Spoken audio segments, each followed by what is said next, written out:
Christmas dinner used to hit way harder. Before Pinterest boards and supermarket shortcuts, Americans ate some seriously underrated holiday dishes that deserve a comeback. Let's bring back the good stuff.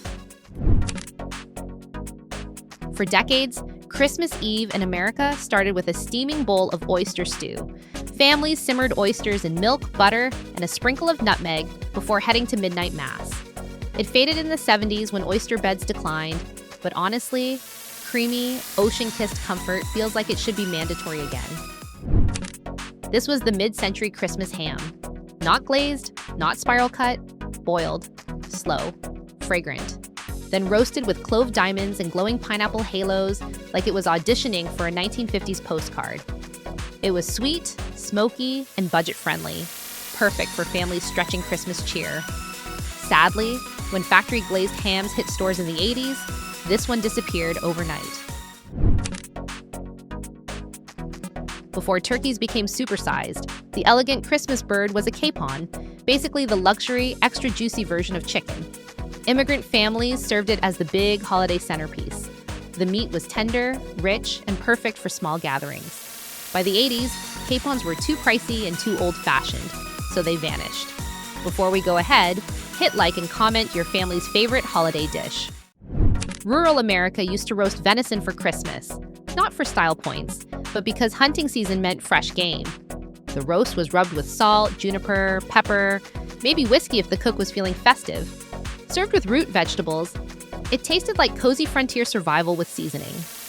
As hunting culture dipped in the 70s and 80s, venison roasts quietly stopped showing up. Leftovers used to get respect. Instead of letting turkey dry out in the fridge, families baked it into turkey pie, a deep, golden casserole of meat, gravy, onions, peas, and buttery crust. It basically extended Christmas by 24 hours. Once deli turkey and microwaves arrived, this wholesome tradition evaporated. Corn pudding was the warm hug of Christmas sides, creamy, custardy, just sweet enough, and cheap to make. Corn, butter, eggs, and milk, baked until golden. It showed up everywhere, from Southern Christmas tables to Midwestern potlucks. By the 80s, boxed stuffing and pre-made casseroles pushed it aside.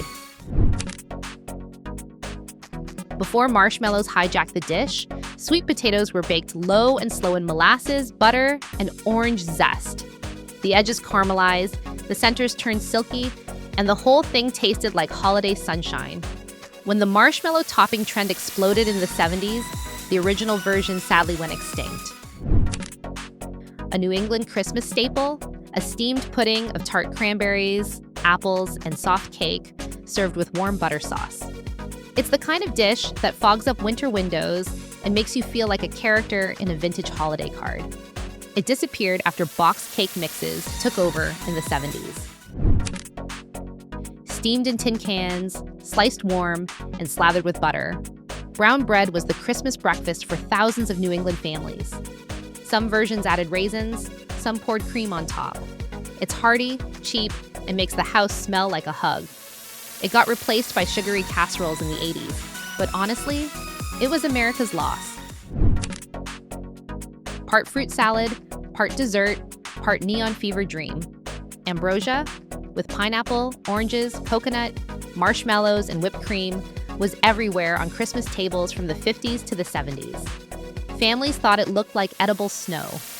Today, it feels retro, but in a good way. These dishes used to mean Christmas for an America gone by.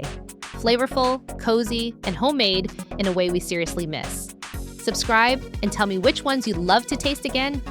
See you next time.